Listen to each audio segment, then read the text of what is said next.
I think you know what this is. You know what this is. It's WeatherBrains episode number 653. This is the weekly show that's all about the weather. You know, there's about 1.2 million weather podcasts now. And I think we were the first 12 years ago, but that's cool. We love all the other ones. In fact, I actually was on a show called Stormfront Freaks last week. That was a lot of fun. If you get a chance, go listen to that.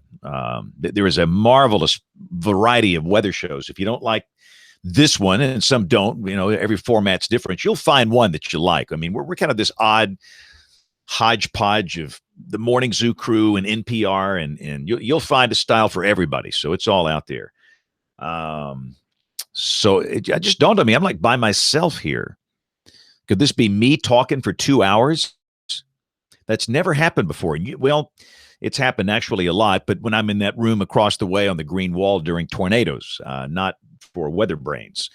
You don't want that to happen, because if you get me talking about what's on my mind, this could go right down the tubes. But this is the part of the show where, if you're new to this, we do three things. We share boring personal stories, humorous anecdotes, and occasionally say really, really, really outrageous things. And on a good night, we do all three with intensity and propensity. Brian, what does that? I don't know what that means. Sometimes I say words, I don't even know what it means. Those words are coming out of your mouth. Don't ask me what they mean. Yeah, I don't know. So, see, Brian, you got your light off there? You're typically illuminated. There you go. You are now illuminated. I get distracted when I'm trying to coordinate schedules with relatives who don't seem to read emails that say, I have something I have to do on November the 6th. Well, what are you trying to coordinate, Brian? The family reunion. My wife's family reunion. Oh, boy. Yeah, we've been doing it at Thanksgiving, and Thanksgiving is a bad time to go to Tallahassee because every other year, Florida and Florida State play in Tallahassee. And so the place is packed. So we were trying to pick a week or two before. And one sister is bound and determined that it's going to be November the 6th, but that's also the national election. And I'm a poll worker at our polling place. So what does it all mean? I have no idea. But I certainly hope that you have better luck with doctors and doctor's appointments tomorrow than I do. Well, you know, it's Wednesday, and yes. Well, I will say this particular. I took her down there about a month ago. It was the most efficient doctor's office visit I've ever been on in all my life. It was remarkable. You go in there and they've got these tablets set up, and you check in. And she was a new patient, so I had to go through all this rigmarole. But typically, that takes an hour in itself. But got it knocked out in 5 minutes, and by the time I was finished, they had her back. Wow! Got it done, out. I mean, it was. They've got the system figured out. This is a very busy spine ortho place up in Trussville, and. We're going to send him an invoice after this ad message, by the way. Well, like I said, my usual appointment is I get an 8:30 appointment and I see the doctor around 10. So, oh well. But then the doctors I go to are not as efficient as that with pads and iPads and all that sort of stuff. So, yeah, this is a newer office, and they've just got the electronic. You know, sometimes electronic stuff at a doctor's office is just bad. Yeah. And I will say, if I was not there, there's no hope. I mean, my mom's in her 80s, but there's a lot of people that are older that just can't handle that. They just don't get it. Yeah. They don't know how to work it. You know. Yep. I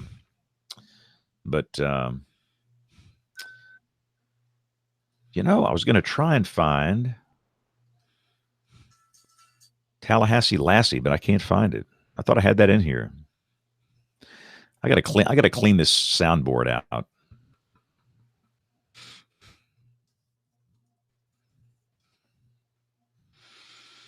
Let's see. I swear I had Tallahassee Lassie in here. I mean, I've got everything in here. Man, there's some classic audio bits. Tell us exactly what this is. Well, Superstorm Nori packs more energy than Hurricane Sandy. Good Lord. You do have a lot of stuff there. Oh, we've got some. Hey, did you send me a pick of the week? I just did like 10 minutes ago. Oh, okay. No, you didn't, but you didn't send me one earlier because I always hate it. I get embarrassed when I ask Kevin for his pick and he said, I sent it to you 10 days ago. Yeah. Well, no, it's like I'm with you, man. If it happened 5 days ago, I can't remember. What is this? This might. Speaking of JB, we didn't even talk about JB. We haven't spoken about it. No, I was. Let's see what this is. This might be a classic. Hang on. I saw the band Kiss during a football game Saturday, and it was the most scary thing I've ever seen in my life. It was awful. But did you like nightmare, JB? JB, did you like that song? JB, did you like that song I just played? Yes, I love it. That was called "I Farted on Santa's Lap" by the Little Stinkers. You know, sometimes I listen to these old JB Elliott's. They just make me laugh. JB Elliott, what's a fact that maybe we don't know about you? I am an open book. You know everything about me that's to be known. Have you ever milked a cow? Yes, many times. You ever fed the pigs? Yes, many times. Have you ever had an incident where a cow almost kicked you that you were milking? She didn't almost. Was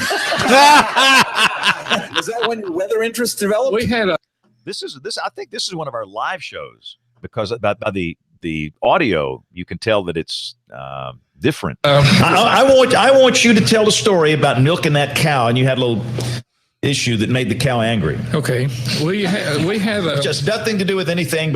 We need to do a lot. We hadn't done a live show in a long time. I love having the audience feedback. If you're bad, you'll know it. If you're good, you'll know it. I mean, just right away. But it's a good story. We had a very nervous, high-strung Jersey milk cow.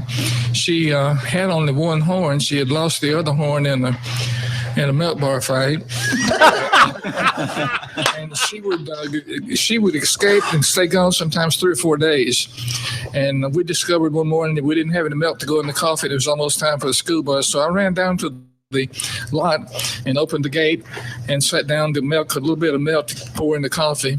She had just gotten in that night and she had cockleburrs all in her tail, and her tail was real wet. The barn lot was muddy. I sat down on the stool and milked a few things. Story. You can say that word, James. You can say whatever you want to. We're just talking between us girls here. Yeah, a few thousand people listening here. Go. Yeah, I milked a few of her valves and got some out. I'm trying. Where was this, Brian? Do you remember? No, I'm not remembering that one at all. I mean, this was live. I can tell by that live studio audience, and the audio quality was different. You know, we did the show from the Norman, but yeah, we did the barbecue place in Leeds. Right. We did a barbecue joint. We've done the National Weather Center. That was, I'm thinking about it. I bet you know what that was. The National Weather Association annual meeting in 2011. Didn't we do a live show down there? We did. That's got to be what that is. That's got to be. Yeah. See, what we can do a whole WeatherBrains just on JB's clips here. I mean, this stuff is just This stuff is just.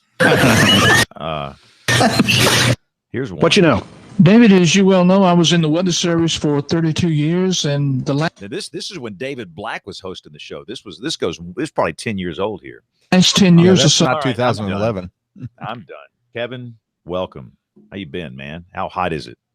It is so hot that it was so hot. It was 112 on Thursday. That's hot. Yeah.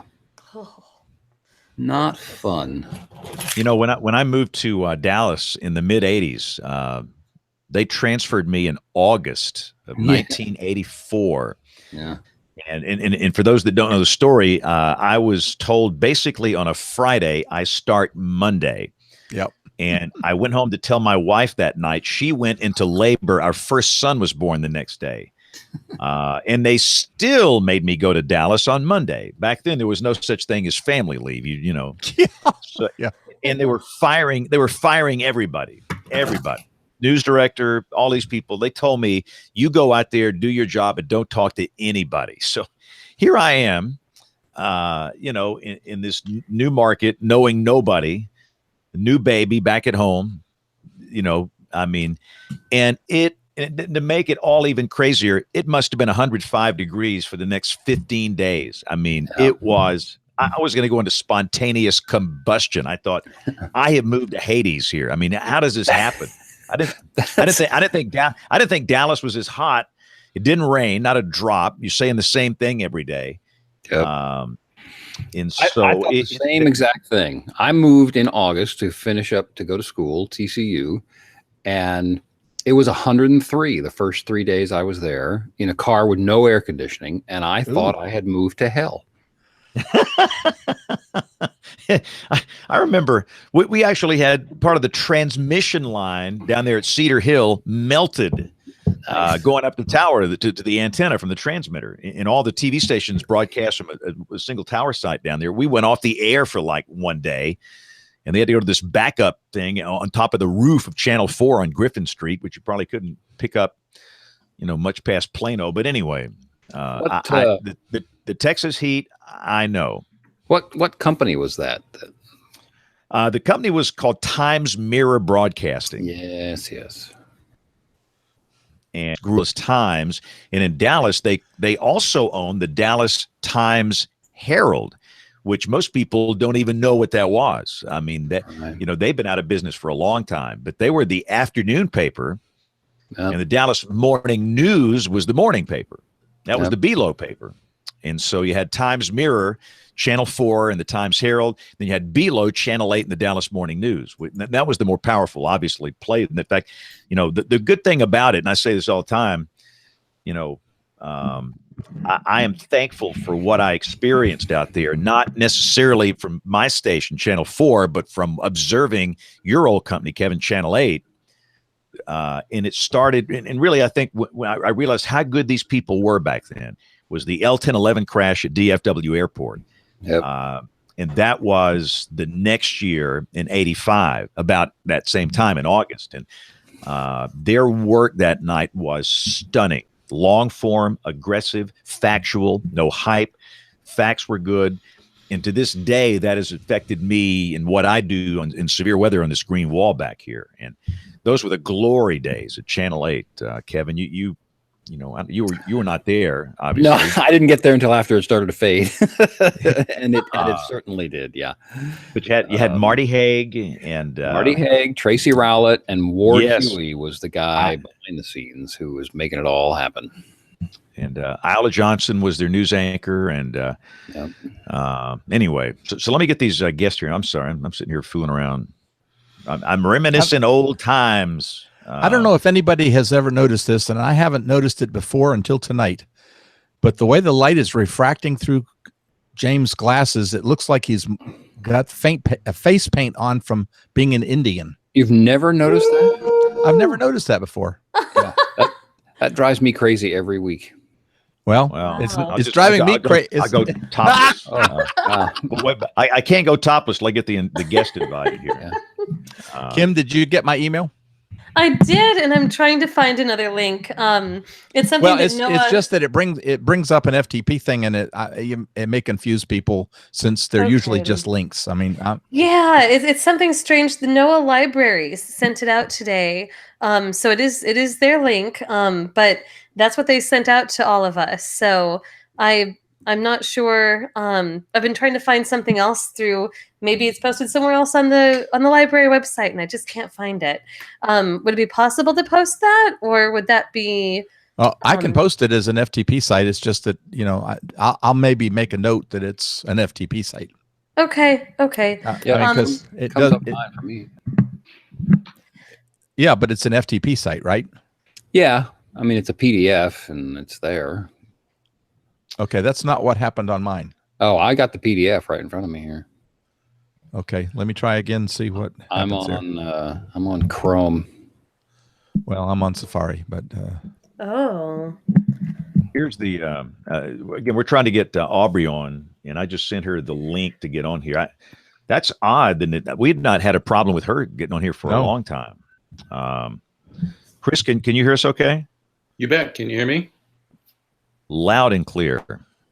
Thanks for coming on here. And by the way, let me stop and welcome our television viewers. 1 minute late. I apologize. I typically try and do it at the bottom of the hour. We are in the WeatherBrains pre-show. And by the way, for those that happen to be watching on the television side, we are aware that we had a little issue with the radar.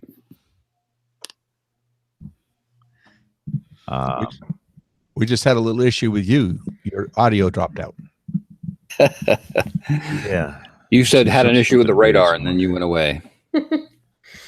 Yeah, we had an issue with the radar on the digital weather channel because the master control guy came back and he said, we're getting calls from people saying there's nothing on the radar and it's raining at their house. Oops. In the way that works for those that are watching on television, that is a single site radar from one spot, not a composite. It's higher resolution when you do it that way. And we have a problem, Brian, from time to time. It just disconnects from the server that feeds everything. We got to get that fixed. But anyway, I put the composite back on there, and we'll get Miegan to work on it tomorrow morning. So anyway, we're going to get started here in just a second. I got a whole half inch in that little shower. Very nice. Wow, those little things that are there. Wow. Yes, I know. Yeah, they're dropped the temperature like 10 degrees. And oh, by the way, Kevin, our high today in Birmingham was 85. Wow. We weren't that bad today. We were 96 today, I think. Bill, can you hear us okay? Yes, I can hear coming in well. Can you hear me? Yeah, loud and clear. I'm trying to get Aubrey on here because I think she's the one running the show tonight. Here she comes. She's there. Hello. All right. In a very different booth. A different booth. Different edit room tonight. We never know where Aubrey's going to pop up. There's your show title. There you go. For Chris and Bill, just a reminder: we are broadcasting on local television, and we are on YouTube Live. But most people listen, and so if you've got to make any odd bodily noises or do what Aubrey's doing right now, you want to mute when we actually start the show here. So. It doesn't matter now. This is the pre-show or anything obnoxious happens. But and see, the deal is when the audio is bad, they always gripe at me. They send me the hate mail. Hey, audio is horrible on this show. I can't listen to it.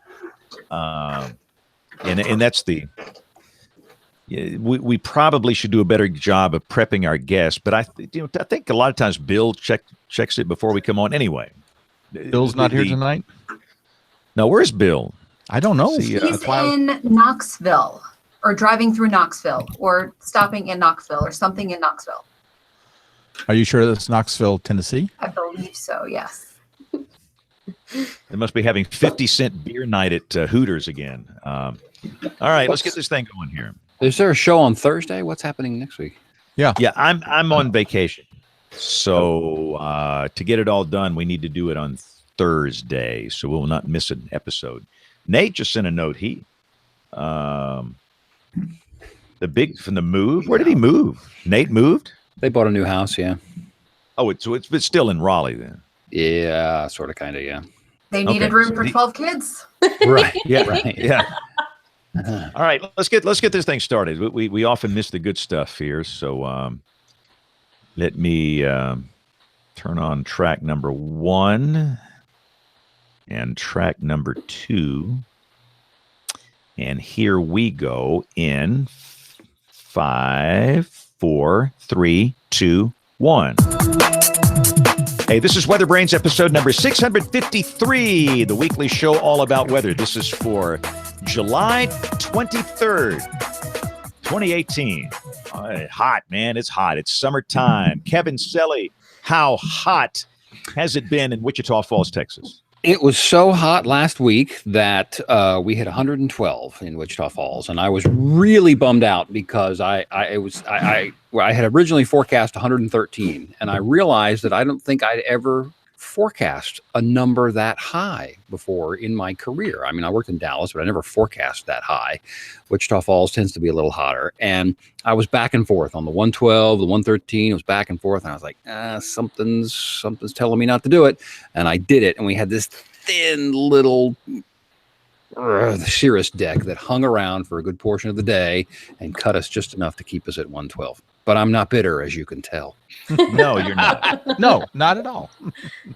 I want to say a lot of traffic today. I want to say that Waco hit 115. Is that right? All-time record? I knew they set a record. I don't know what the number was. The last I saw was 114, but I'll go look.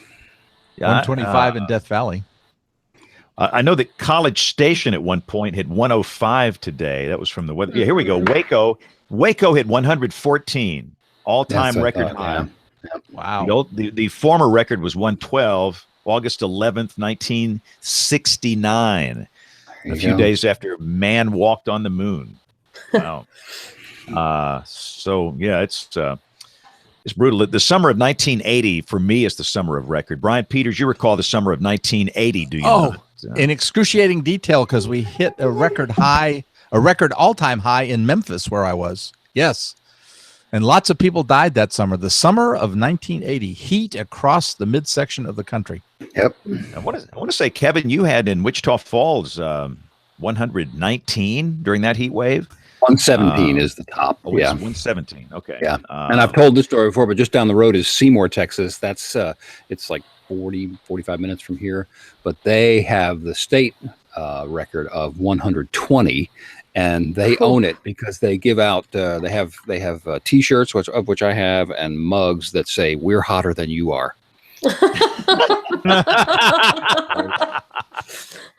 Wow! So Kim, show title. That's taking in stride.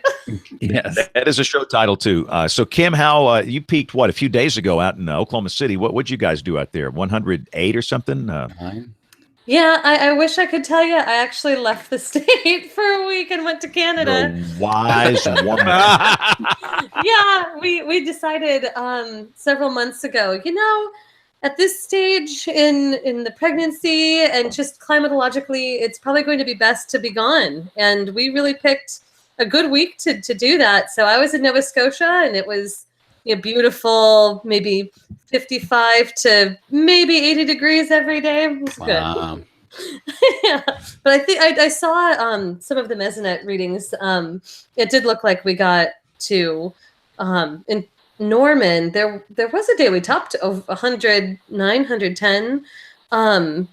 Yeah, I think you guys did 109 was a record one day. Mm-hmm. Yeah, it was pretty brutal, and we just sort of vacillated between being in the really moist air and having heat indices that were actually higher.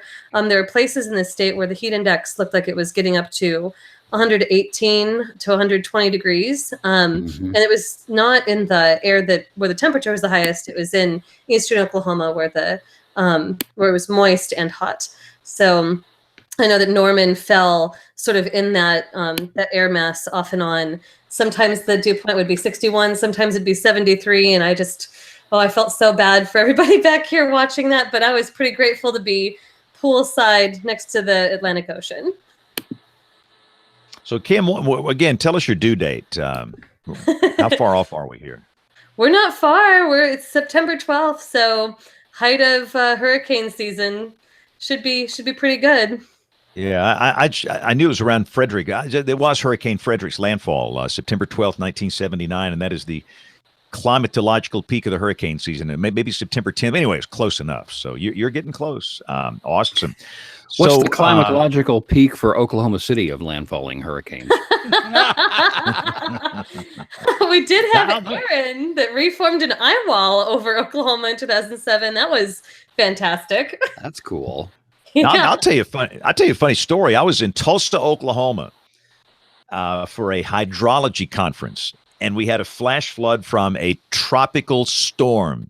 Wow. It was called Tico, and this was one that came in from the Pacific. Yeah. And I mean, it rained and rained and rained and rained, but it's just cool. You go to a hydrology conference, you get into a flash flood. So All right. Well, Aubrey, Mhm. let's turn the floor over to you, ma'am. You're running this show, so go. All right. Yes. Be scared.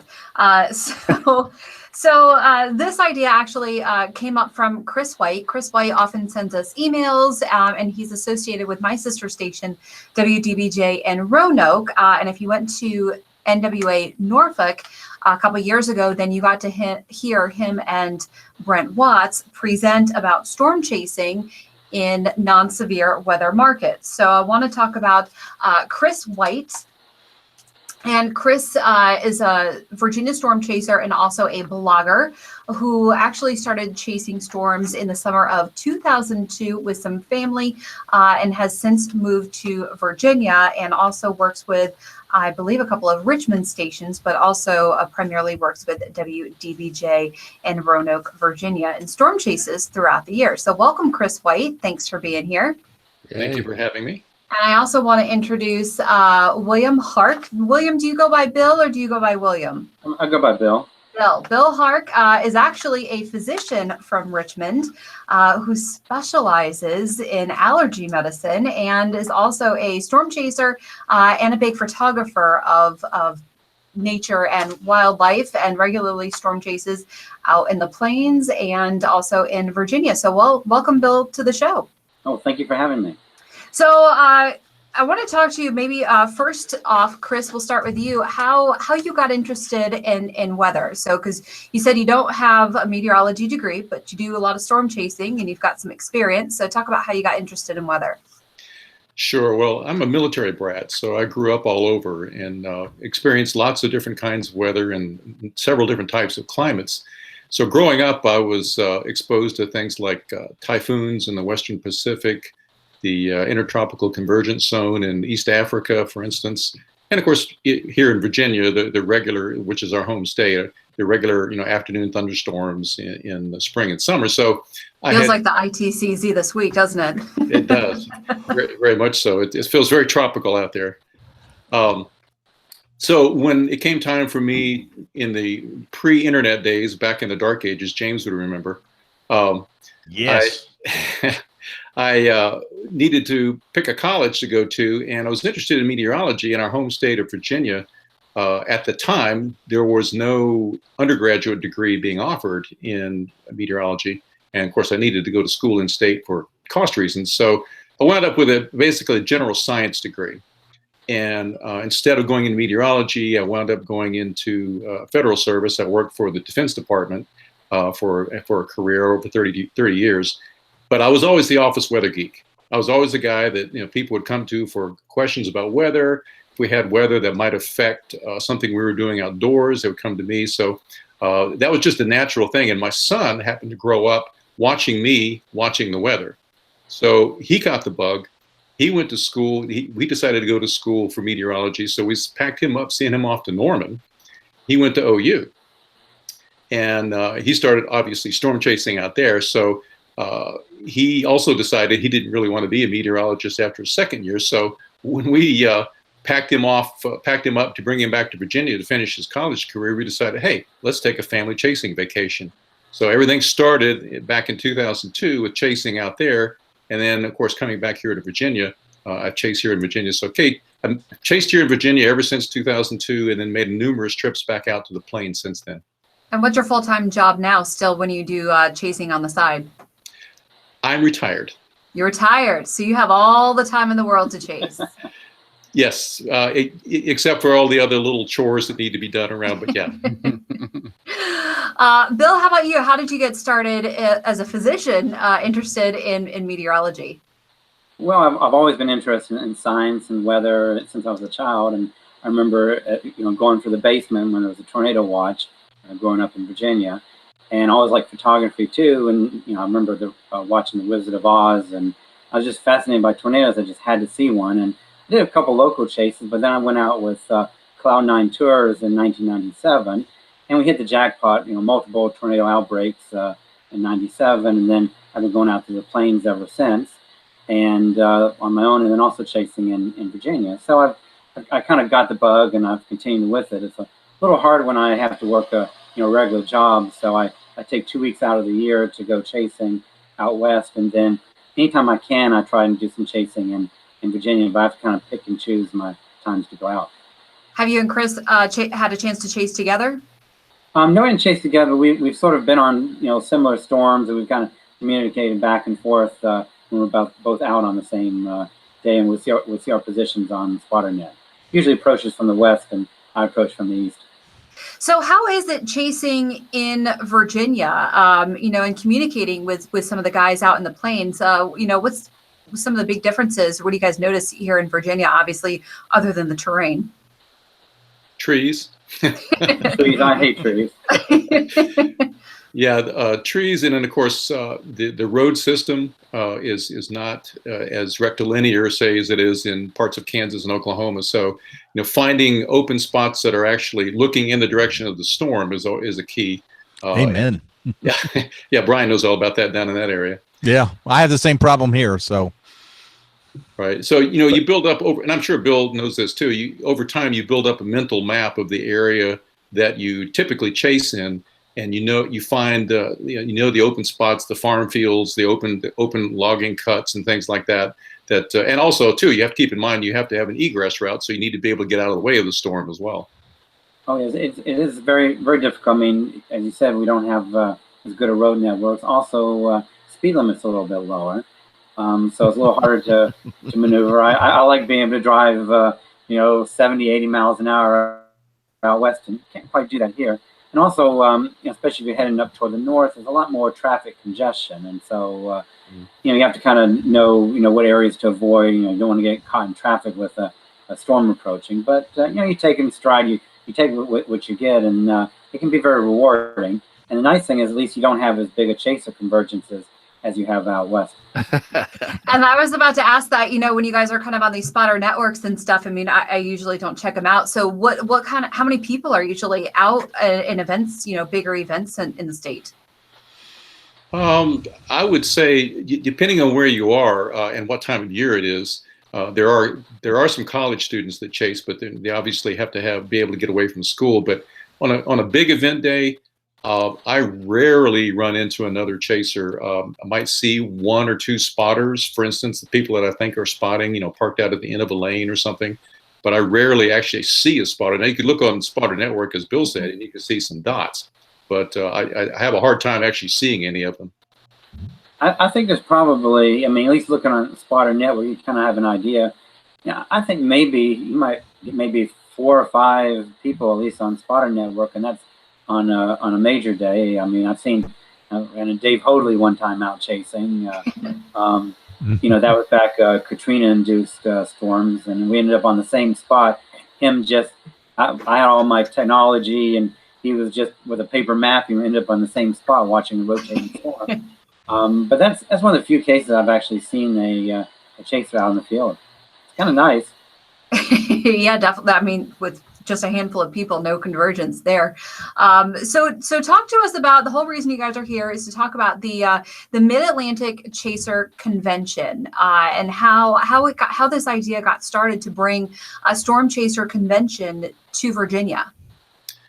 Well, I guess you could blame that on me. I had with a wild hair with this idea.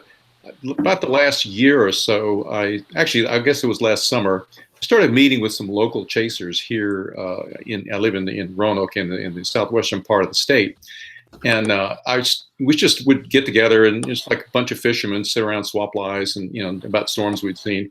And I started listening to them talk about other chasers that they knew of that I had not heard of, and started realizing that maybe the network of people interested in severe storms in Virginia is a little bigger.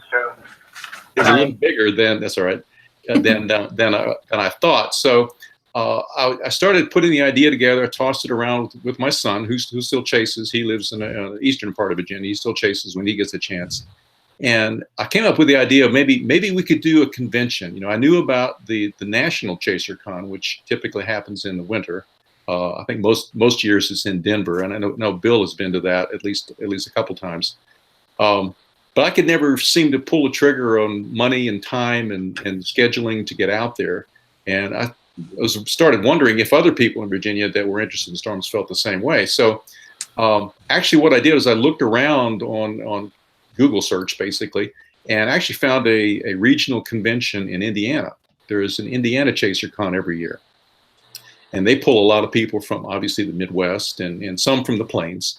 And so I went out there last year, and I warned the two people that put it on, it's a couple that put it on, that I was going to come out, and told them why I was coming out. I was basically, wanted to find out how things were going. And I told them I was going to ask them 101 questions, and I did. And they were very gracious about about answering my questions about how they got started, how to do things, how to set things up. So I brought that idea back to here in Virginia, and basically I convened I call it my executive planning committee. Bill is one member of the committee. My son Nathan is another, and the other person is Andrew Smith, who is a storm chaser for WTVR in Richmond. So the four of us have met virtually. We use actually Google Hangouts as well to do some planning, and we've met at least once face to face to do some planning. So we decided to pull all this together and debated whether we should call it the Virginia Chaser Con. We felt like, well, maybe that was too limiting. So we expanded it to the Mid-Atlantic, knowing that there was a number of people that were probably interested in convective storms in this part of the country. So that's how we wound up with this. All right. So how has, going to Indiana and kind of maybe learning from that conference, what have you kind of put forward with what are you wanting to do with the convention? Right. Well, that was one of the first things. I guess that comes back from my role as a program manager when I was working for Uncle Sam. Is you have to have reasons why, objectives for what you want to do, and so I laid out a few objectives that I wanted to accomplish. Was first of all to build a network of maybe foster a network of storm chasers, storm spotters, meteorologists, broadcast meteorologists, National Weather Service, to be able to pull them together, to realize that there are a number of people that are interested in the same things, and to foster these face-to-face relationships. That was one of the objectives. And the other was just to provide a place or a forum where we could have interested people, even just from the public, some interest, to do some education, to talk, have somebody come in and talk about severe weather, and also to raise public awareness. And as the talk that Brent Watson and I did at National Weather Association a couple of years ago, obviously there's a lot of people in Virginia that don't realize how much severe weather goes on here. And so trying to raise that public awareness is another piece of this. So those are the main objectives of what I wanted to get accomplished with this. So tell us about the lineup that you have for the convention. Yeah, and Bill's been a big help with this because we've got a really big name coming in. Do we need the breaking news bell on standby? I don't know how that is, but we'll just hang it up. We interrupt this program for a CBS Radio Net Alert Bulletin. Yes, one of our featured speakers is a very famous storm chaser that's already been mentioned, is Dave Hoadley. Awesome. Nice. Bill knows him and invited him, so he's going to be coming in to speak at our convention. To give you the lineup, we're starting out this is Saturday, October 27th, and we're going to be in Richmond, Virginia, at the Science Museum. We were able to secure a room at the Science Museum, which was pretty cool. Starting out, our keynote speaker will be Zach Daniel, who's the chief meteorologist at WTVR, who also spent time in the Oklahoma City market. And when he came to Virginia, he decided he wanted some a storm chase team, and actually chased a year for him back in 2013 during that season. I found out that the logistics of living in Roanoke and chasing for Richmond Station wasn't going to work, so I turned that over to Andrew Smith, who I knew was a chaser there in Richmond. So Zach will give our keynote speech. Then we'll have Mike Monefusco from the National Weather Service office in Wakefield. He's going to talk about some of the prior events there in the eastern part of the state. And then our featured speaker in the morning is Dave Hoadley. He will wrap up in the morning. After lunch, we'll have a lunch break. After lunch, we'll have a panel discussion. Bill and Andrew and myself will talk about chasing in the Mid-Atlantic, forecasting for chases in the Mid-Atlantic, and possibly contrasting that, if we have enough time, with chasing out west. And then we have the first speaker in the afternoon is actually a former guest here on WeatherBrains, Catherine Proseth from the Weather Channel. She'll be coming in to talk about her coverage, or the Weather Channel coverage of severe weather, her chasing that she does, and a little bit of the research that she did when she was a graduate student at Virginia Tech on tornadoes, severe storms in mountains, and how that does happen, and people don't realize it does happen. Following Catherine, we'll have a three-person talk, a talk divided up into three people from the Capital Weather Gang, from Jason Samanow's bunch. We'll have Kevin Ambrose, who's their official photographer, Ian Livingston, who's a chaser up there, and Dr. Jeff Halverson, who's their severe weather expert. So those three will be coming in to talk about storms in and around the DC area. And then we'll have our final speaker in the afternoon will be Brent Watts, who's the chief meteorologist here at WGBH7 in Roanoke. So that's our lineup for the day. And Kevin, I know you have to get ready for show. Do you want to wait on your questions, or do you want to go ahead? I'll have to wait, but I will comment that I love that location at the Science Museum of Virginia. I wish I could go. That's a great lineup, but that's also where my wife and I met, on the front lawn of that, doing a live shot back some 20-some years ago. Cool. Aw. So we've got some sentimental value there. All right, we'll wait for Kevin's question. So sounds like an awesome lineup. So Bill, do you have any comments on the lineup and how you feel about the speakers coming in? Oh, I think it's a really good lineup. You've got it's a nice broad range of different people, from media, from National Weather Service, meteorologists, chasers. I think it provides a nice broad perspective, looking at especially the central mid-Atlantic. It's kind of an area that's sort of overlooked for severe weather and chasing, and so I think it'll be a very exciting show. How have you tried to get the word out to some of the storm chasers, not just in Virginia, but kind of in the surrounding area? Well, I've been kind of tapping into the network, I guess, I've developed over the last few years via social media, Facebook and Twitter. But also, for instance, I do help out with the Virginia Tech Storm Chase team, that's actually a field course for the meteorology students. So I've reached out to that community and talked to them. I've also talked with a couple representatives from other podcasts, one of which is the Carolina Weather Group, and they are very interested in supporting it. I guess the main thing is we haven't really made a super push just yet. We opened up registration in May, and we realizing that people were going into the summer mode, so we weren't really going to push real hard. But I think probably starting about the middle of August, we'll do some really strong promotions using some advertising and some other ways to get the word out. Well, I think WeatherBrains is a good way to get the word out. So how has the response been so far? So you opened registration in May. Do you have a goal number? Are you able to expand? Yeah, we have a number. Again, this being the first year, we really had no clue when we started out how many people to expect or what kind of interest there were.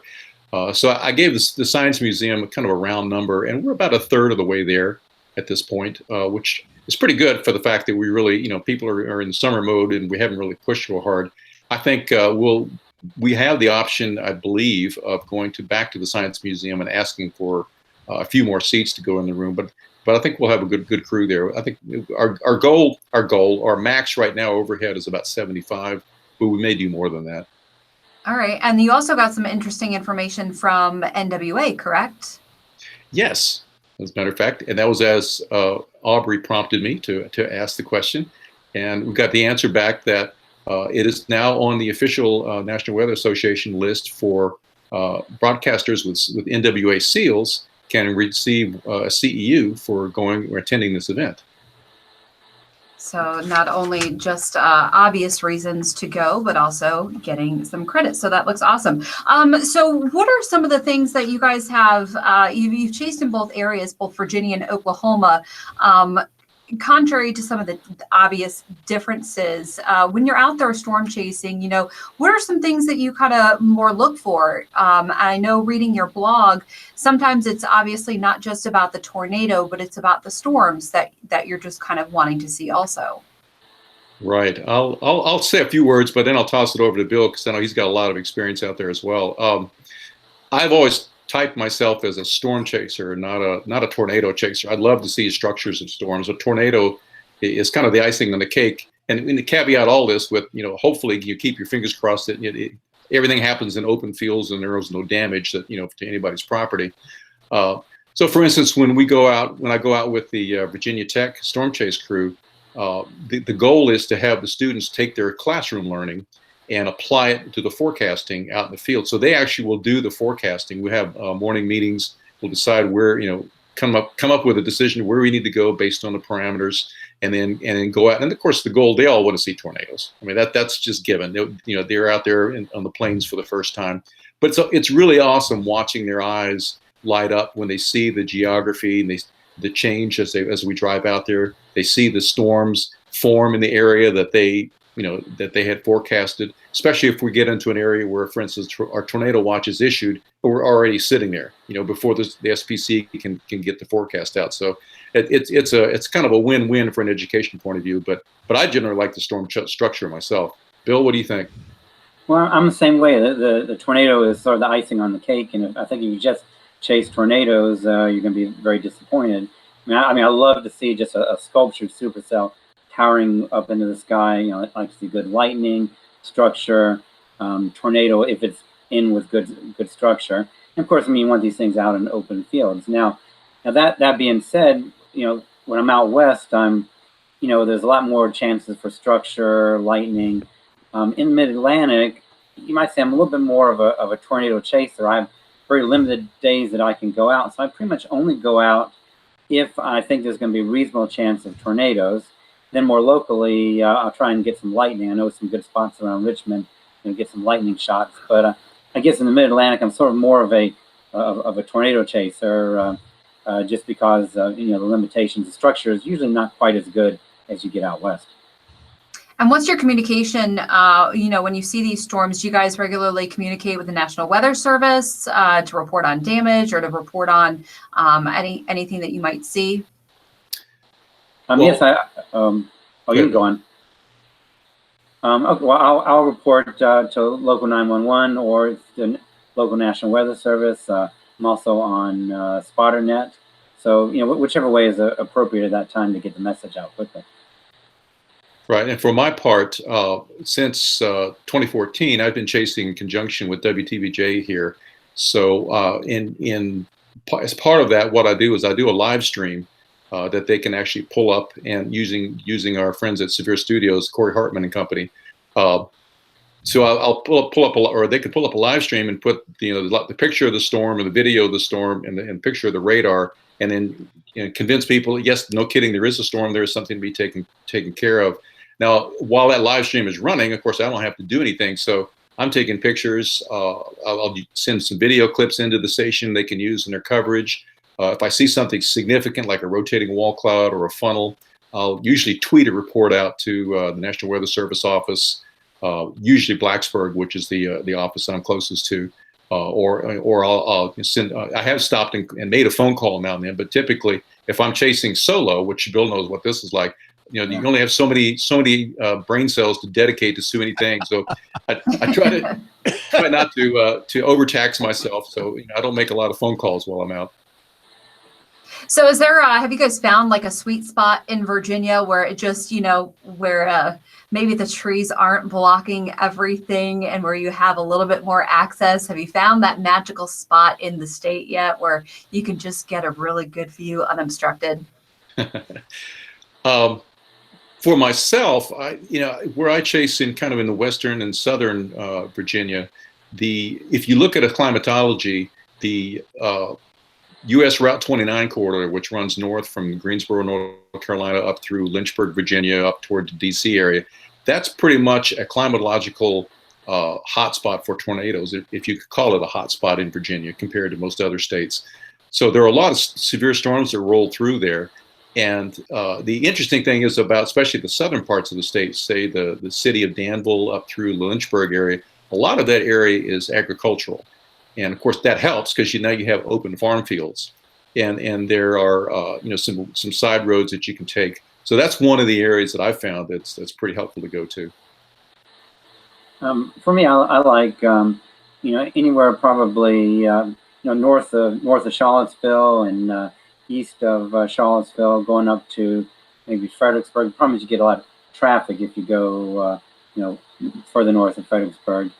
East is very nice. East of Richmond, there's a lot of agricultural areas. And then also southwest. Problem is you get too far down the 85 corridor and there's a lot of trees down in there. But there's pretty much good areas everywhere. You just kind of have to hunt and peck and hope for the best. So, this is Kim. I'm so interested listening to your experiences chasing in such a unique area. One of my favorite things to do while chasing in the plains and also from Indiana, that's where I'm originally from. I'm glad that you mentioned that too, is to watch the people and see how they actually respond to you as a chaser. Do you get very much of that in Virginia? Do people recognize what you're doing, or do you get to just generally observe what people are doing as the severe weather unfolds around them? Well, that's actually, Kim, that's one of the reasons, the other reasons why I wanted to get this storm chaser, this ChaserCon going. I've noticed since I've been out and about in, I won't say numerous, but a fair amount of tornado warnings for this part of the country, and of course, severe thunderstorm warnings as well. Most people around here don't pay a bit of attention to them. I mean, I've seen videos. There were, if you remember, in the middle of April, there was a tornadic supercell that rolled up US 29, dropped an EF3 tornado in the Lynchburg area. I've seen video from people who were out and about and basically almost ran right into the tornado. I was parked with my chase partner. I was chasing with somebody at the time, right off of US Route 29, which is a major north-south route, watching traffic fly by me right toward the storm. And that had circulation in it. So I mean, obviously, there had to be people getting their WEA alerts on their cell phones or whatever, but I have not seen it. So part of the ChaserCon is to build these relationships between the people in the field and the people either in TV studios or National Weather Service offices to foster maybe a better or faster communication or more full communication of the threat that's out there to the public. And that's another reason for putting this together.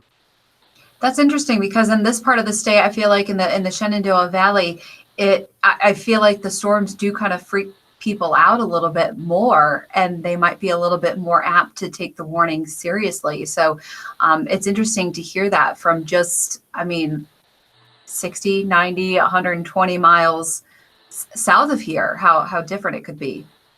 Yeah, I see people, obviously the person who's hiding in the basement, you don't see. Mm-hmm. But I've seen people on a number of occasions, I see this out west too, where they drive into an area, basically under a rotating wall cloud. And I've seen people do that in Virginia and out west.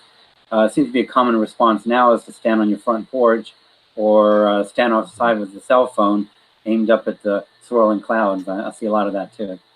Yeah. Have either of you guys ever experienced the phenomenon where someone in the public identifies you as a storm chaser? There really isn't a chasing culture out there, so I don't know if they would really recognize what you're doing. But has that ever happened? Has anybody ever asked you, well, what's going on? Because they feel like you're watching it. Occasionally. Go ahead, Bill. I said I've had a few, it also depends on whether I have like antenna on my car or stickers. I have a shirt that says tornadoes on it or something. And I'll have people walk up, like maybe the clerk at a store, or if there's a police officer nearby, walk up and I'll show them the radar and everything. It's a lot more common, out west than here. Right. I've had the same thing happen. Just typically when I go out on a chase, I'll put Skywarn decals on the outside of the vehicle. So, but then again, there are a number of people that have no idea what a Skywarn is. Right? They'll look at that like, what is that? Yeah. But at least it opens the conversation. So. Mm-hmm. Yeah, definitely. So have either of you ever had fun experiences interacting with people on chases, either out there in Virginia or out in the plains? Anything notable? Well, I've been number of occasions, some fun, some excited. There's always a story of, this town doesn't get tornadoes because of this hill or this river or something. So I always take that opportunity to explain that, rivers and hills don't stop tornadoes. Always get, the story of I saw this or I saw that. One exciting thing happened some years ago. I was chasing in Nebraska and had a tornadic storm bearing down on me, and I was heading away from it. And basically the road that I was on stopped in somebody's front yard. and I had I couldn't go back. I'm just sitting there looking at this thing. You know, what am I going to do? And this lady runs out of the house, and I say, well, this is coming, and she's, come in the storm shelter. So she dragged me into the storm cellar, and we waited as the mezzo passed over the house, and luckily there was no damage. So, people, for the most part, I find people are very nice. They like to know what you're doing. If you're stopping on the side of the road, it's either, what's going on. Or a lot of times I've had people, asking, are you in trouble or do you need help? So, that's, people are just very nice everywhere. Right. And that happens here with me in Virginia as well. It's the people that don't know what I'm doing, they'll actually ask, hey, are you okay? Or do you need help? Or you're broken down or whatever. One of the funny anecdotes, or that kind of happens every year when I go out with Virginia Tech crew, is we typically go out with mezzonettes on top of the vehicles, and so that you can imagine that attracts all sorts of attention, especially when you pull in somewhere to a gas station where you've, in our case, 3 vehicles with mezzonettes, and you're filling up the gas tanks. And all of a sudden, people are coming in like, what's happening? What's going on? So people, especially in the area where there are severe storms out there, they're very attuned to that. So they do ask us questions. But as Bill said, on the other hand, like for instance, if we're in an area, stopped in a Walmart parking lot because they're going to go shop for some stuff, people will come up and just tell you, hey, I saw this storm the other day. It did this. It tore down our chicken coop. It took the front door off, and they'll just tell you what's happening. I find that fascinating. I've had kids ask for my autograph, and I'm like, I'm just a storm. I'm nobody famous. I'm just a storm chaser. I don't have an armored car or anything. But, the kid, I like the kids. Kids have really fun questions, and even either giving talks in schools, or they'll just come up and they want to look at your equipment and tell you about the the storm that Granny saw or their mom saw, and so it's a lot of fun. I enjoy interacting with people. So speaking of equipment, what kind of stuff do you guys go out with? What's your gear that you typically would go out with on a storm day? Well, it's kind of interesting. Bill talked about meeting up with Dave Hoadley, with paper maps and stuff. That's how I got started back in the early 2000s. I can remember 2004 when the remnants of Hurricane Ivan came through Virginia, and we had a big year of tornadoes, a significant tornado outbreak, at least for this part of the country. And I was chasing, actually I chased with my son and his to-be wife. It was his fiance at the time. All we had was a weather radio and paper maps. That was it. So we were vectoring toward the storms based on what we were hearing on the weather radio, and then heading out to the storms. And of course, a digital camera of some sort at the time. Now these days, I've got in the vehicle, I've got, of course, the live stream setup. I've got a camera on the dashboard, laptop running through a Wi-Fi hotspot, and then I usually have a separate dash cam running that I can just turn and let run, so I don't have to worry about it. And then I use a iPad Mini for radar scope, and then cell phone for communication. That's about all I do. When I started, it was like go to the National Weather Service with a case of Coke and beg for some information, and go to the library to look at the internet. Now I have a laptop, which I'm using less and less because I'm getting a lot of information on my smartphone. I still run XM WeatherWorks. The radar graphics are a little bit more coarse, but that thing just chugs. Works off of the satellite, so you don't need to worry about internet access. So it just kind of chugs along, and then I have radar scope on my phone, and I run a dash cam, and then I have a little point and shoot, and then a big Nikon, and then I have a big video camera that I haul out on the tripod. So that's pretty much what I do. Some of my best pictures have been just holding a point and shoot out the window and aiming in the right direction and getting the picture. So I think probably over time I'll try and cut back on the equipment, just because it's a little bit hard to haul around. Do you typically go out alone, Bill? Yes, I always drive alone. I just like to have the freedom to be able to stop if I see an interesting setup or interesting photo opportunity. Out west, I go out alone too, but I have a lot of friends that I will meet out there. we'll sort of caravan and, you know, stop here and there, or meet up after the storms for dinner, which is a lot of fun. But I like my alone time, and you know, part of the fun of storm chasing is you kind of get out and you know, go where you want to go, do what you want to do, and it's just fun to just sit out on the side of the road, be totally by yourself, and watch the lightning and the clouds swirl around. And I really like that. So it's sort of half alone time and half meet up with my friends. That's pretty cool. I'm jealous. I don't get to do that. I have to sit in a studio and watch radar. I've offered. I know. It's funny because Chris and I will talk all the time on Twitter, and he'll be like, "Hey, are you looking at the setup for Saturday?" And I know what he's going to ask me, and in the back of my mind, I know that either I've got plans, something's going on, I'm out of town, and every time it's something has come up on a weekend, because I told him I'd be happy to go out storm chasing, but it has to be where it's not in my DMA, and it has to be on a weekend, and it has to be where, you know, there's nothing going on. And so the stars have not aligned yet, but I think one day soon they will align, and I'll be able to be a guest in the Chris White Storm Chaser.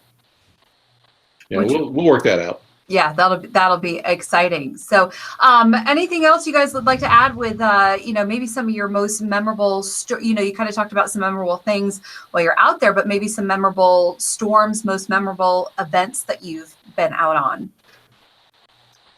Well, if you talk to my son, he could tell you one time I tried to kill him. Oh, that's memorable. Only once? Only once, huh? Win. I have to tell this story because if I don't, he will at some point, probably at ChaserCon. But we were chasing. It was a spring of I think it was 2008, I believe, and we were living actually in Fredericksburg in Northern Virginia at the time. I was chasing up that way. Bill's talked about that, and the setup just looked awesome that morning. It was early May. The shear was in the Cape, and the instability and everything was just looking great. So unfortunately, that morning I had an eye appointment, and I had to have one of my eyes dilated. And I couldn't focus well enough to drive. So my daughter was home from school, from college. So I prevailed upon her to drive the two of us down to meet my son, who was living in Richmond, about halfway. So we all piled into his car, and we take off down in the country to catch up with these storms. And we got on a tornadic storm, and somehow, I don't know why, me with one eye, why I was navigating. Okay. But I was. And we got to an intersection, and I misread the road sign. I mean, I knew where the tornado was coming up, you know, behind us. And so I told him to turn left when we should have turned right. Oh, no. So about 200 yards down this tree-lined lane, all these branches start coming down on top of us. So he did about a 9-point turn. Thank God there wasn't any traffic coming. He did about a 9-point U-turn, and we went back the other way and saw the tornado a little further north. So he still accuses me of trying to kill the family that day. Oh, my. Does sound like a close call. I was going to say the same thing. Wow. Whew.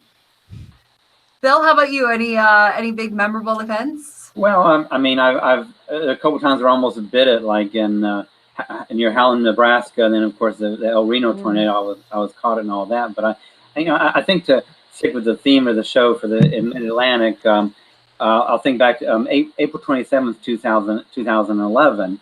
And, you know, that was a big tornado outbreak, and everybody was focused down in Alabama and sort of ignoring Virginia. I mean, I think there was like a 2% or 5% or something, but no one was really paying any attention. And I looked at the forecast parameters and like, this looks really good for Virginia. So, you know, that was an example of one of those like highs and lows of storm chasing. So I left work and I went out west and followed a storm all the way up to Northern Virginia and got caught up in all the traffic near Quantico and saw a nice wall cloud. And, you know, apparently later it did produce a tornado, but I couldn't see it from the trees. And then, you know, went off past the Potomac River, and that was the end of that. So you go from the high of seeing that, and then it's like, well, the day is lost. I'm not going to see anything. Drop south, and then there was a tail end storm coming toward Richmond. So I vectored around Richmond just on the west side near a town called Oilville, and saw just a most amazing sculpted, striated supercell. Looked like something out of the plains. And the whole thing was just rotating with lightning shooting out of it.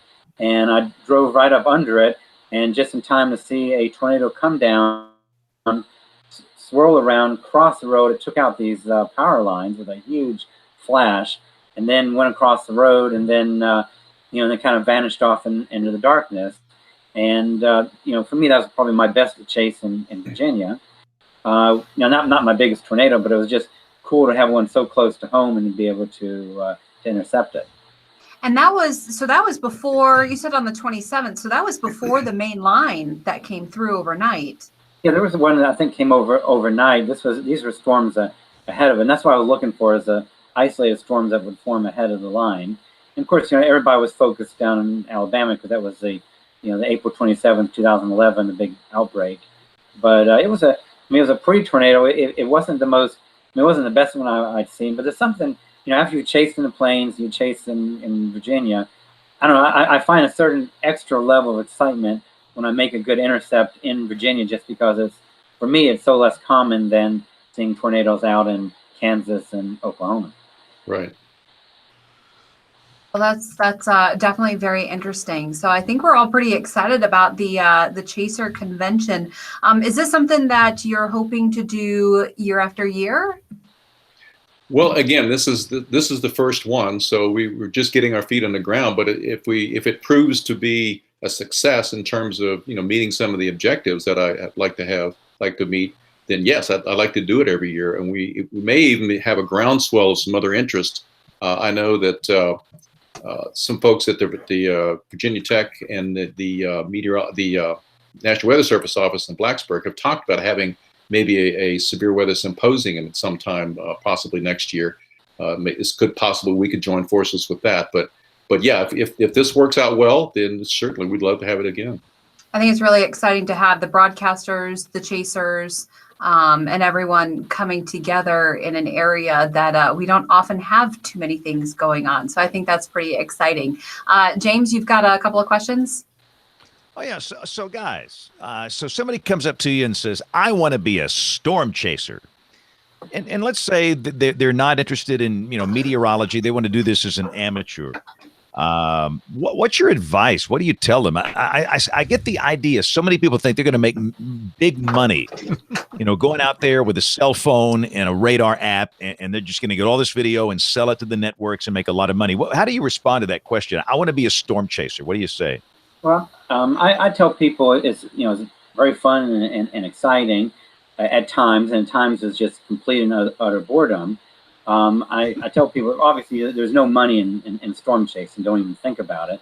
But if you do want to chase storms, and I'm not I don't want to tell people don't come out. I enjoy it. It's a wonderful experience. It's a great way to learn about nature. But I tell people you need to do it stepwise. You need to learn all that you can. Maybe go to a Skywarn spotter training class. That's a good start. Read on the internet. I learned a lot through, there's a forecaster, a meteorologist named Tim Vasquez, and I took actually some personal courses with him, and he'll do stuff online. He has a nice series of books that are good reading. Yeah. And then if you have the money, do a storm chase tour. I did one with Cloud9. There's a number of different ones out there. That's a good way to sort of get experience, learn about storm chasing, see if it's for you. Sometimes you can find, the easy answer is, find an experienced storm chaser to go with you. And that's a little easier said than done. But, sometimes there are chasers out there that are looking for folks to help split gas money with and might take on somebody. But, you really need to read and study first. And then when you start out small. You're not going to go out and see, EF4 tornadoes, but maybe try on your garden variety thunderstorm. Learn about forecasting, positioning, and just do it stepwise. Kind of stick your toe in the water. And it's not going to be seeing tornadoes. You may go for years without seeing a tornado. I'll tell people, but you have to appreciate everything. Appreciate the lightning, the storm, the rainbow. And if you can't really appreciate that, you'll probably be disappointed very quickly. Yes. Yeah, and generally what I will tell people that ask me about, especially if you talk to somebody that wants to be a storm chaser as a career, the first thing I do after I stop laughing is tell them that no, you're not going to make a lot of money, if any. Just look around on the internet with the average person with that has one of these. All they do is step outside and take pictures. So they're selling video is not a thing to do anymore in terms of making money. But just like Bill said, I'll encourage him to hook up with somebody that has more information. The Skywarn class is great. It's a great idea. I've never been on one of the storm chasing tours, but I can imagine that would be a great way to learn. And then there's plenty of resources on the internet to learn about storms, thermodynamics, the instability, all the parameters, the shear, and everything you need to know. But don't count on making money. And you do lose money. And the next question is, what's the expense? Let's say that you've studied, you've taken some classes, you're ready to go. You feel like you're ready. What's the basic equipment setup that you would suggest for somebody that goes in the field to do this? Bill, what do you think? Well, I think a basic setup, obviously, I mean, I started back when things were a little bit more primitive, but I think you ought to have a smartphone where you can get radar information and maps.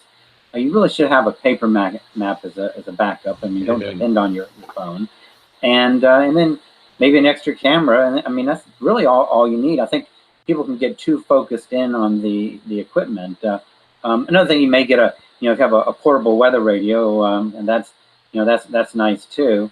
But I think start out small. I mean, people will you look on the internet and you see these folks with these huge chaser mobiles with all this equipment, and really you don't need all that. In fact, I think it can be distracting. I totally agree. And if I wasn't live streaming for a television station here in Roanoke with that idea of getting the information to the public, I wouldn't have half the equipment in the car that I do. It does detract from the experience of going out and looking. And you just need the basic information. And the one thing that besides a cell phone, that, as Bill said, that I will never leave home without, and that's paper maps. Because you never know, if you're depending on digital stuff, when the battery might die or you're somewhere where the cell signal doesn't reach, paper maps get you in there and get you out of there. You got to have emergency egress routes. And both of you fellows, how would you describe your relationship with the National Weather Service offices in that area that you deal with? Well, I deal with the Blacksburg office, and I know a number of those folks down there, especially through the Virginia Tech meteorology program. I know the SU pretty well, and the WCM. I've met the MIC as well, and a couple of the other forecasters. So I have a really good relationship with them. Well, I do too. I'm in the Wakefield area, though I did my initial storm spotter training up in Sterling, but Wakefield is the one I'm mainly contact, and I have a very good relationship. There are some nice folks there, and I've been over there to visit a couple of times. And I send them information even after the fact. I'll send them chase reports, images, if they find it useful. Let me ask Kevin's here, because we're up against a time restraint here. What are the biggest differences observed between the storms where you guys are around Virginia and the storms out in the Great Plains? I get asked that question a lot, especially when I give presentations sometimes in classes at Virginia Tech. That's one of the questions that comes up. And the main answer I have is the storms out west are a lot bigger. The parameters out there are such that they grow faster, they grow bigger, they have more energy. Here in Virginia, you still get the severe parameters. You still get rotating mesocyclones and wall clouds and occasional funnels and tornadoes, but they're just not the scale that you see out west of that. You think about it the same way, Bill? Yes, I think not as big a scale, and also this kind of tornadoes tend to be more rain wrapped. You may have to get a little bit more into the notch to see something. The structure is not quite as classic as you might see in the textbooks. So you have to be you definitely have to be a little more careful and keep an open mind what you're looking at. I think it's easier to drive into something that you may not want to in Virginia. And Kevin also wanted to ask you guys, what is your criteria for going out on a chase in Virginia or the Middle Atlantic coast region? Do you go out for everyday storms or tornadic storms, or what's your criteria? Why don't you answer that first, Bill? Well, my criteria, because my time is limited, I'm usually going for if there's any possibility of tornadic storms. So I'm looking at when I start to see, if I see 500 millibar winds, 30 or above from the south to southwest. If I see that, I start getting excited. If I get south to southeastern surface winds, and I get even more excited. 850s, if I can get that from the south or the southeast, then then I'm going bonkers. I mean, that's sort of some of the basic things I look at, and that's assuming you have a decent amount of instability. But again, I'm looking for the main, for any sort of chance of tornadoes. The other thing I think you have to look at with the Mid-Atlantic, and I don't want to, the SPC does a very good job, long-range forecasting. But I think even more so in the Mid-Atlantic, you have to really do your own forecasting, because often these things will tend to pop up at the last minute. They're not as synoptically evident as you might get out in Oklahoma, Kansas, where a week will go by and they're forecasting an event. These things can pop up sometimes, a day or two, and by the time you see it forecast, it's by then it's too late. If you just go by the forecast, you can't get time off from work. So I have to kind of look a few days in advance and look for those kind of parameters and be ready. Even if nothing at all is said on the SPC, you still have to be ready and still have to look. So you've got to do your own forecast. Exactly. I would second everything he said here, because there was a lot of mesoscale factors here, especially in the western part of the state, with systems crossing the mountains, and just a low-level shear can pop up easily. There's a lee trough a lot of times, a weak lee trough, but it'll set up east of the Blue Ridge. It'll fire up storms. So I'll go out a lot of times. A marginal risk to me, it means, hey, I'm going to see something, because I'm out actually targeting storms. Especially in the WDBJ DMA here. But I'll also go out if I think the parameters look good, I'll go out on just a general thunderstorm day, and usually I can find the one or two severe storms that go, pulse storms that go up that need to be reported on. Awesome. And one more question, guys. How do you get along with the other chasers and spotters there? It seems like sometimes the Great Plains, they get into feuds and fusses, not a lot, but just sometimes. How do you get along with the other folks that chase in your region? I think there's a pretty good camaraderie. Again, as Bill said earlier, there's not that many of us. And that's another goal of this ChaserCon we want to have, is to pull a lot of these folks together face to face, so we can actually see each other and get to know each other a little bit better, both from the field experience and then the National Weather Service and the broadcasters. So I think we get along pretty well. Absolutely, I totally agree with Chris, and I think I'm really looking forward to this event, to meet some of the folks that maybe I might just see their name on SpotterNet. Awesome. Well, let's take a quick break here. If you guys can hang with us, we'll get your picks of the week here in just a second. We're going to come back with after Tony, Rice, and Brian with picks of the week, the weather roundup, and much more. And I'm afraid I'll forget this if I don't mention it now. Next week is a vacation week for me. I will be in Boston for a few days, catching some Red Sox games, and then I'll be down on the Gulf Coast. Brian, thanks for letting me use your big condo down there. Appreciate that. You're welcome. So we're going to do next week's show Thursday. So this week we'll have a Thursday night special at the same time we typically do. That would be 9:30 Eastern, 8:30 Central. So let's take a quick break, and we will be right back as Weather Brains rolls along. Weather Brains 101 with Professor Peters. This topic first appeared in WeatherBrains 101 in August 25th, 2008. It's appearing again here due to the events over the past weekend with two surface lows over the eastern United States. The Fujiwara effect, or Fujiwara interaction, is a type of interaction between two nearby cyclonic systems, causing them to appear to orbit or rotate around each other. The effect is named after Sakahui Fujiwara, the Japanese meteorologist who initially described the effect in his 1921 paper about the motion of vortices in water. When two cyclones approach each other, their centers will begin orbiting cyclonically about a point between the two systems. The two vortices will be attracted to each other and eventually spiral into the center point and merge. When the two vortices are of unequal size, the larger vortex tends to dominate the interaction, and the smaller vortex will orbit around the larger one. The effect is often mentioned in relation to the motion of tropical cyclones, although final merging of the two storms is uncommon. The effect becomes pronounced in these storms when they approach within about 900 miles of each other and are at tropical storm strength or stronger. The busy 1995 hurricane season in the Atlantic Basin included a few examples. Hurricanes Umberto and Iris took part in a brief Fujiwara interaction. Iris then began interacting with a third storm, Tropical Storm Karen, which orbited and later merged with the more intense Iris. In the 1997 Pacific typhoon season, the interaction of Ivan and Joan, a pair of super typhoons, steered Ivan to the west and Joan on a more northerly course. Each storm spinning and then storms spinning around storms. All this spinning has got me dizzy. If you have a question about the weather, you can drop an email to question@weatherbrains.com.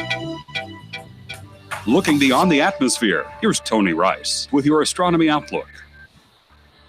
NASA and launch provider United Launch Alliance are preparing to launch the Parker Solar Probe.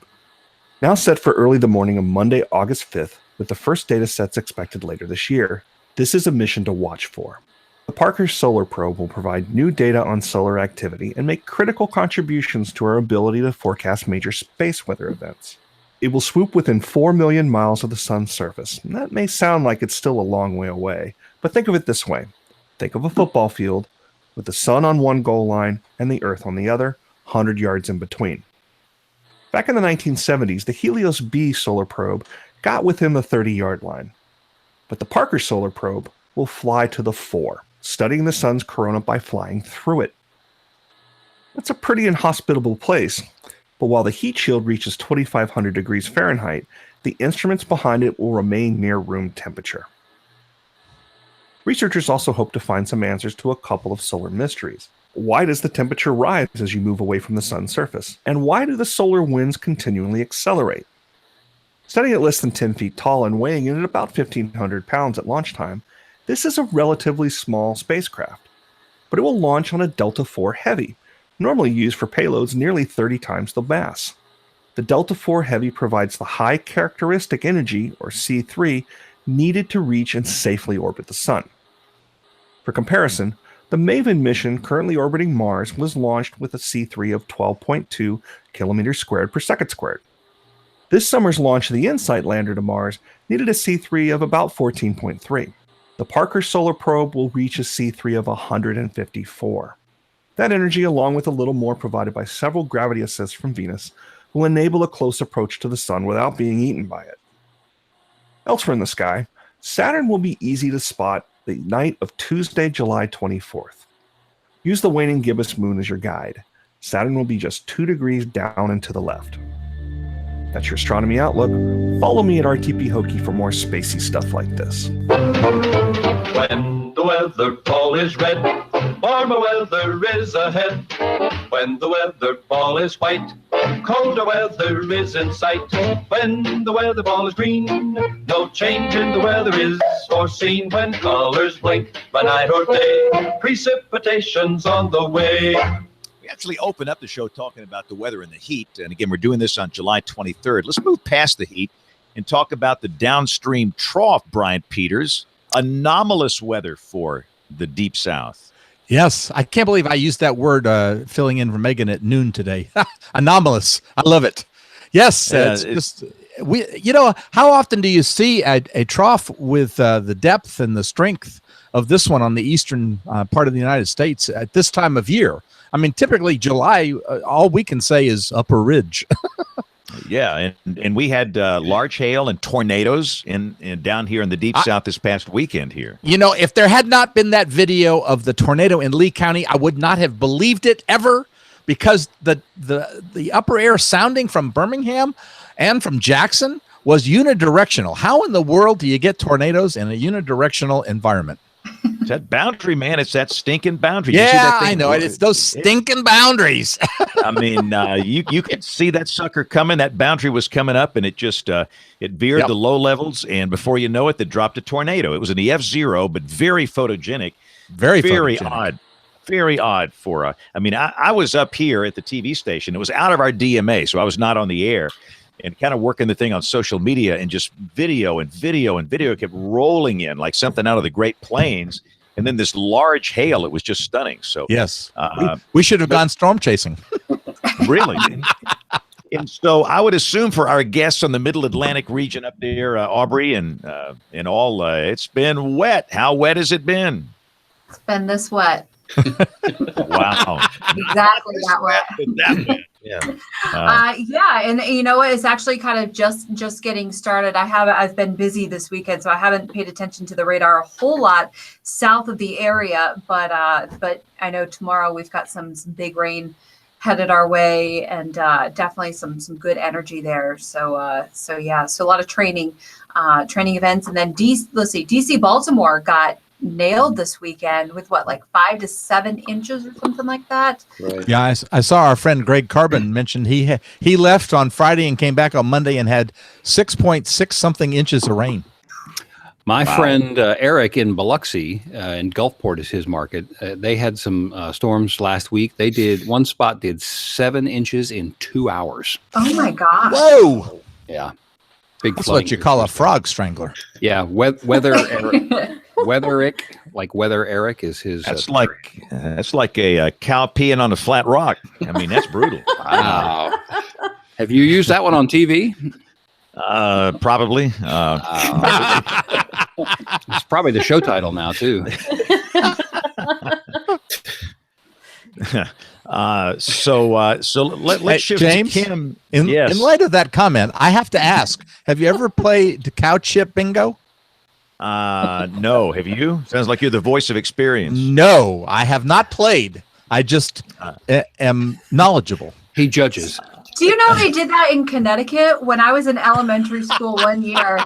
We wondered why they were painting the field, and one of our teachers, it must have been 5th grade, explained to us this game that they did with dairy cows in Connecticut, the 2 dairy cows in the state, because there was this huge field in our elementary school, and I saw it on Live PD a couple weeks ago, and I had to laugh.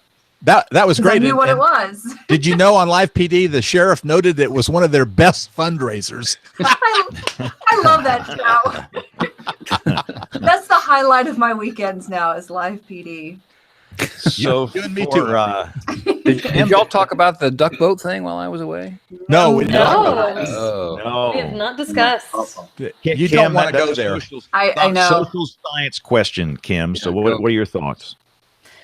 Oh, it's a really interesting case, and the more the details unfold, the more that it looks like they were trying to adjust their schedule around the weather. They have you guys all heard this bit that they actually took the boat instead of being on the land first and then going to the water. They went to the water first, and they did a truncated lap, which makes it sound like they were trying to get in before the storms came in. I was talking with Harold Brooks, a researcher at the Severe Storms Lab, about this today. He looked up the storm data on that county and found that wind reports were only associated with a minority of severe thunderstorms for the county. So if you're thinking about this from the perspective of, risk decision science, that's not a really large percentage of the time that you would expect to actually incur something truly severe when under a severe warning in that area. And they may have been just trying to play it a little bit close. It's going to be really interesting to see what comes of things. I was very dismayed to hear the mother's testimony that they said not to put life jackets on. Yes. But apparently it would have been difficult to escape the craft anyway because of the canopy. So it's questionable just how valuable that would have been, but you never know unless you actually put them on. And so it's a tragic, sad, awful event. There could have been some really interesting human elements to it in the way that the decision was made. And I'm intrigued to just know a little bit more about what weather information they were consulting, because it sounds like something was consulted. They at least had an app, if not a service. And that detail I haven't seen yet. Hey, Kevin, do you know, is this the same group that owns the duck tours in Boston? I'm afraid I do not know. I'm guessing not, because that's a duck boat. So that's not, I don't think it's a trademark name, but I could probably do some research here on it. But yeah, those have been operating for years and years in Boston. Yeah. Yeah. I mean, we do I've done the Boston thing many times, and they have the life preservers, and it just, of course, we've had no bad weather when I've been on that thing. And I think, Kim, we're still in an early phase. Wouldn't you agree? We don't really have enough facts. I mean, people are rushing to judgment. There's still some questions we don't have answers to right now. Yeah, no, I totally agree. I think we need to know a little bit more about what they were consulting, what they were thinking, um, and truly about there have been enough bits and pieces I've heard about the way that the event unfolded, maybe being a little bit faster than they expected. That makes me wonder if the outflow boundary shooting out ahead of the complex of storms was a bit of a surprise, sort of like the Indiana State Fair event. And it was maybe just enough wind to keep the boat from coming in the time window when they thought it was going to come in, and something like that. Please don't compare it to Indiana, because the Indiana was no big surprise. I mean, good Lord, you saw that thing coming miles away. True, it did shoot that outflow boundary was coming for much. It was much. I reviewed that case, the radars on it, and it's kind of like I do outdoor events around this area, and if I'd been doing the outdoor event for them, I would have closed things down 30 minutes before. It's true. Yeah, the only similarity being an outflow boundary just might be something they're not looking for or not anticipating. But I agree. Yeah, the Indiana State Fair was much sooner. In this case, it was quick. It wasn't that long before they were hit by it. Where does the complacency argument or discussion come in, though, Kim? Is that clearly there have been thunderstorms on that lake before 1,000 times, and everybody was fine. But there's that one time, but you can't ask people. Well, you can, but they're not going to listen to you to say, "Hey, every time you got to pay attention." They just won't do it, right? I mean, I'm not sure that we know that they don't, because they have an excellent safety record. Truly, I mean, they have to have gone through this, like you said, thousands of times, and they run these things mostly in the summer. This kind of convection, not strange to them. If anything, the only thing that I think was a little bit abnormal was that it did develop into this complex of storms that maybe did, as it accelerated, the MCS built that cold pull behind it, and it accelerated. It was just maybe a little bit faster than they were expecting because of the particularly severe nature of the storms. And so I don't know that we know all the facts, and we can't discount that they do have a record of trying to do maybe probably the right thing. And I was sort of heartened to hear the detail that they were adjusting the schedule. I think that they were trying to give people that tour and just get them onto land, wait out the storm, and then finish the day. And they'd probably done that hundreds and hundreds of times successfly. And this is a tragedy. I feel like they shouldn't have been on the water either. But you think about every single step in the decision process, and then there's a lot that could possibly have happened. Yeah, there's a different calculation there. They're in a different position when you're running a business too. You're going to make that calculation. Okay, well, this is X number of dollars for me. Week before last, we were in Western North Carolina, and Matthew and I went zip lining. And I think it was a Monday, but the previous Saturday, the one of the guides that was taking us on this thing down the side of this mountain, it was 11 different lines that zigzagged down the mountain. But about halfway down, they actually have a storm shelter. And on that Saturday, they used it. He said that they had a storm come up fairly quickly, and they spent 2.5 hours on the side of a mountain, stuck in the shelter, waiting for an electrical storm and it wasn't severe to my knowledge, but it was just lightning, and you don't want to be on a big giant metal cable at that point. But they sat in that storm shelter for 2.5 hours until it passed, and then moved on. But that's, again, a business calculation. There were thunderstorms in the forecast that day, and it was not a surprise in any way, shape, or form, but they got to keep running their show and chose to do that, but had to stop in the middle. Mm-hmm. And this let's talk about this Iowa thing real quick, and I've got to go. So what is it with the news media in this? Struck without warning, came out of nowhere. There was no warning. So as I understand it, this big manufacturing facility, I think it was called Vermeer, a huge facility hit directly by this tornado, and they had some type of function, I understand, with all these guests on their campus, and the warning lead time was tremendous. I want to say it was like 30 minutes. They got everybody sheltered in there. They went through their plan. Nobody was hurt. And yet here are these media nitwits saying it came without warning, unexpected tornado. How do they do this? What is this meme? What did they have? It's like facts don't matter. Don't let facts get in the way of a good story. You know what though? I'm wishing that we as the Weather Enterprise would stop being surprised by that. It's just not going to change, and it's not. It's not, because you're always going to find someone who says, "I didn't hear it." That's the hook. Not everybody knew. Somebody didn't know, so to that person, it came without warning. They shouldn't present it that way, certainly, but it's just not going to change. Well, anyway, really it gets my underwear flapping up down my leg. It's one of the buttons that gets James really good. Yeah, worse than heat lightning. We ran a package on that thing, and in the intro, they said they had the anchors read, and there was this came without warning reference, and of course I was like, and I went and talked to the producer. But as I was listening to the package, and this came from Jay Gray at NBC, he said in the package that there was about a 30-minute warning. And I went into the producer and I said, hey, look, you contradicted yourself in the intro versus the package. And she said, well, the intro was from Jay, suggesting that he contradicted himself and that she copy pasted his intro into our thing. So he said in the beginning, no warning. And then in the package itself said there was 30 minutes warning. So again, it's not going to change. Brother. All right. Brian or Kim, somebody host the show here because I have to go do some television. Kim's got it.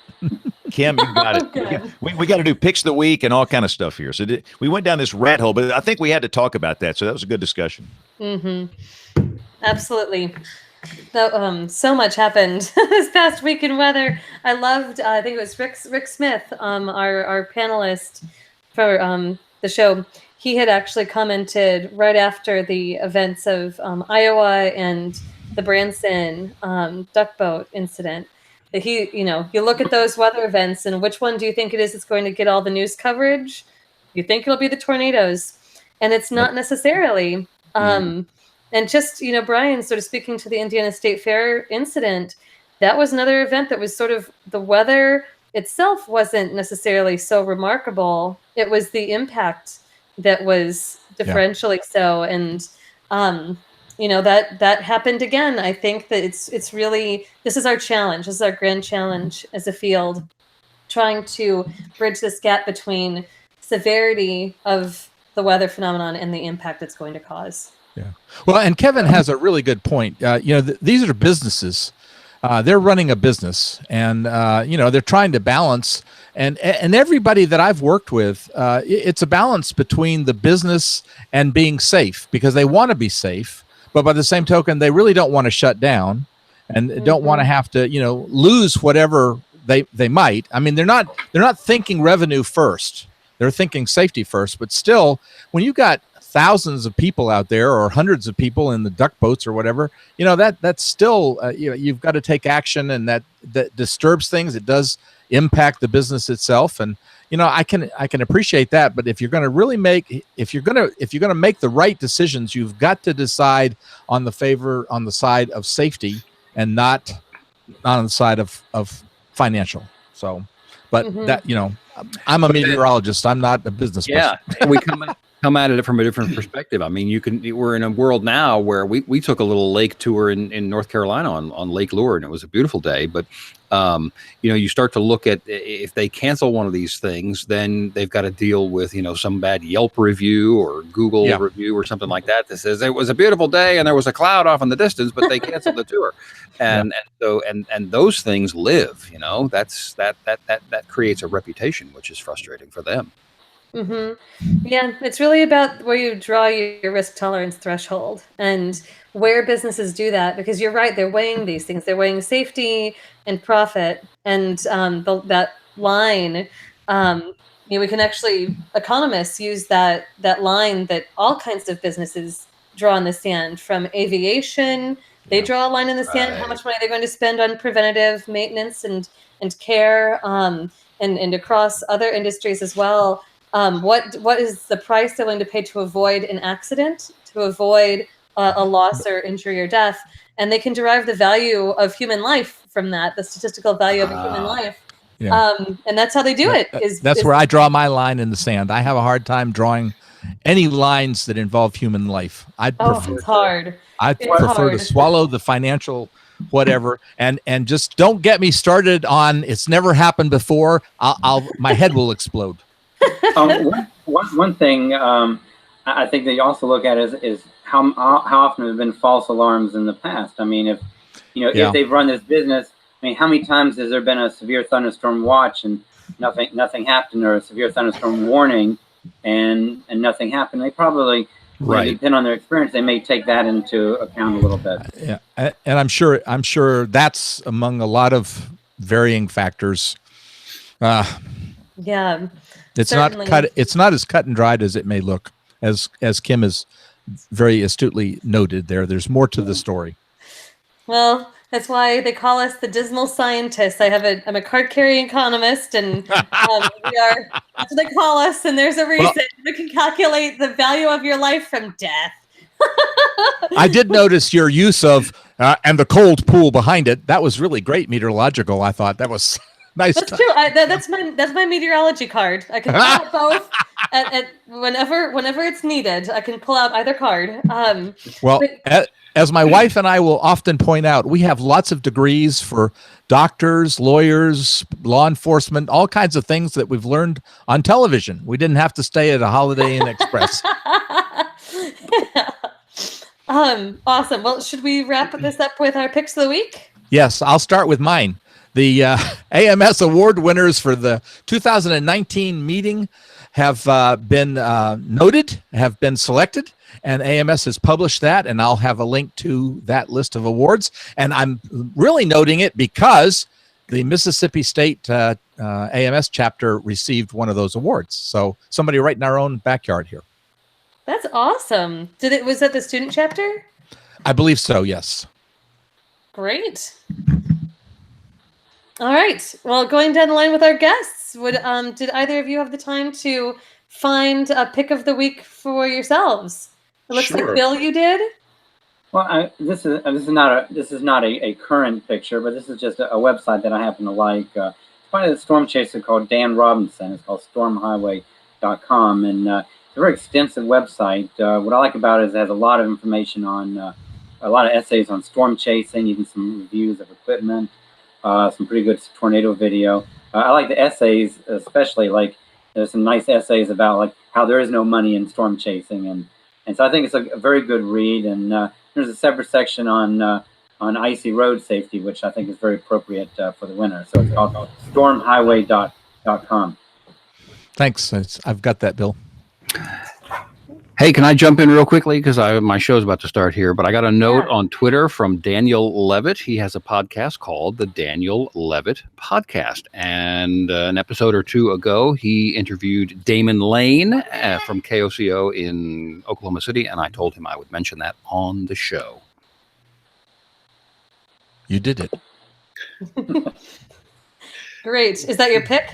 Well, I had one that I sent to Brian as well, but I got to mention that, and we're about to start the show. So thanks, guys, Chris, Bill, for coming. Take care. Thank you. Thank you. Yeah, I'll throw out my pick of the week here. I think I sent it in earlier. One of my other weather hats that I wear is as a blogger for the Fredericksburg, Virginia newspaper. I've been doing that since 2009. And one of the website that I use fairly often during convective season here actually comes from the SPC. But it was a page that I didn't find until I found the index file. And it's spc.noaa.gov/public/state/images. And what that does is provide a state-based image of each day 1, day 2, and day 3 convective outlooks. And that's very handy when I actually post something for Virginia. I can say, hey, here's the SPC outline in Virginia itself. Yes, that's a great one, isn't it? Yes. We James and I in our blog, we use that a lot when it impacts Alabama. Right. That's great. Thank you for sharing. All right. So did you have a pick? Let's see. I think, has everybody given their picks besides me? I'm going down the line. Brian, did you have one? Or you talked about the AMS award winners. Yep. All right. So it's just time to me. Yeah, if you want, I can quickly tell you what James picked the Sims satellite blog, and then Aubrey picked this is I really liked Aubrey's. It's a list of weather books kind of for your summer reading. I don't think anybody could read all these books in your summer reading program, but it's a really cool list of a number of different books. Oh, that's great. About how long is the list? Oh gosh, I mean, I scrolled for a while. I mean, it's let's see, if you look at a screen, probably 8 or 10 screens worth. Wow. Oh, that's great. With links. So if you want more information about the book, you can find it. There's summer reading, and then there's the material to develop entire courses. That's awesome. Yeah, you got that right.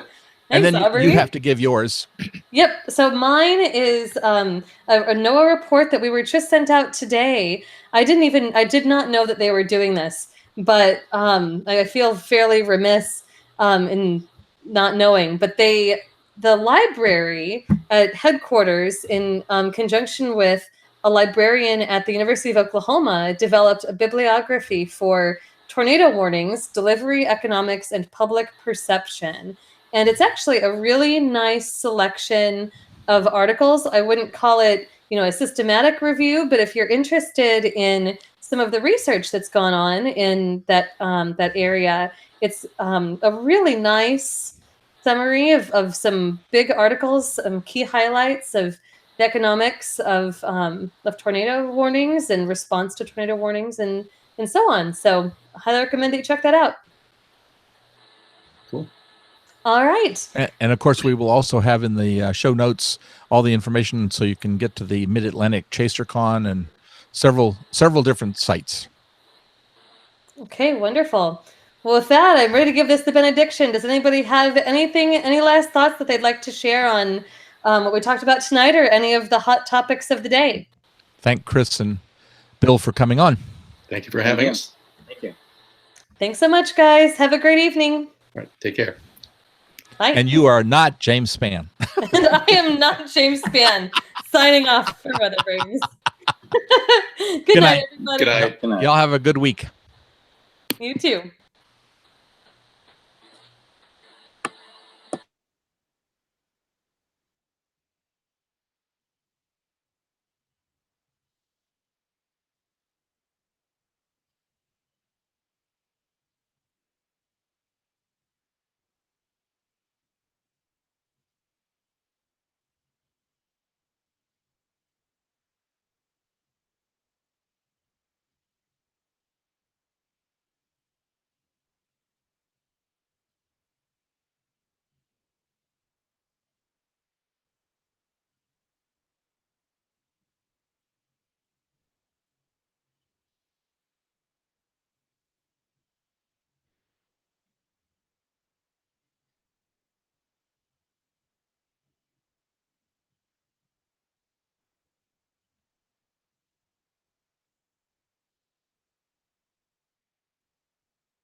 YouTube the minute I turn this thing off. So let's go turn it off. This is, see if they're still doing the show. No, they're done. All right. So it's episode number 653. And there are 12 people watching nothing. Wow. All right. So we're now in full simulcast mode here. We're simulcasting the Span Instagram feed and the WeatherBrains feed. What does this mean? But what a great show tonight. That was a really, really fun show. Great to have Bill and Chris on with us talking about chasing in the Middle Atlantic coast region. Good discussion on the duck boat tragedy and the Iowa tornadoes. In WeatherBrains family, don't forget we got a Thursday night special. So Thursday night, we'll be doing next week's show this week. So we'll see you guys Thursday night. Thank you guys for watching on WeatherBrains. Have a great couple of days. We'll see you Thursday. God bless. Bye-bye.